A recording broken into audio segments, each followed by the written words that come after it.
আমরা শুধু রং না, আমরা কিন্তু ওয়াশ পলিশের কাজও করাই। এই গাড়িটা খেয়াল করেন, এটা একটা প্রিমিয়াম 18 মডেল। গাড়িটা কিন্তু কোথাও কোনো রঙের কাজ নাই, ছোট ছোট দু একটা স্ক্র্যাচেস আছে, যেগুলো আসলে আমরা যদি একটু রাফ কেটে পলিশ করি সেটা থাকবে না, চলে যাবে। পার্ল হোয়াইট কালার, এবং এটা এখনও জেনুইন জাপানি কালারে গাড়িটা আছে। তো সাদা কালার পার্ল কালার হয় কি কিছু বছর পরে একটু হালকা লালচে লালচে ভাব চলে আসে। এটা হচ্ছে রেগুলার পলিশ টলিশ না করলে এরকমটা হয়। তো ওই হালকা লালচে ভাবটা এখন চলে যাবে, আমরা পলিশ করব, তারপরে ওয়াশও হবে এটা।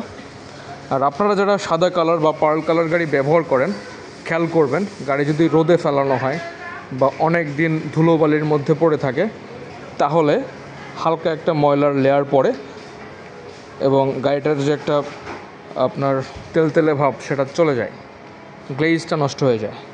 বেসিক্যালি এটা সব গাড়িতেই হয়, বাট পার্ল কালার গাড়িতে একটা আলাদা লালচে ভাব চলে আসে। সো ওইটার কারণে আমরা পুরো গাড়িটা রাফ করে পলিশ করব অ্যান্ড দেন ওয়াশ করব। এটা ছিল আমাদের এই গাড়িটার রিকোয়ারমেন্ট কাস্টমারের, ঠিক আছে? সো আপনাদের গাড়িটার এরকম পলিশ ওয়াশের জন্য আমাদের সাথে যোগাযোগ করতে পারেন। আমরা আফটার পলিশ গাড়িটার কন্ডিশন কী হলো সেটা দেখাবো আপনাদেরকে। ধন্যবাদ সবাইকে।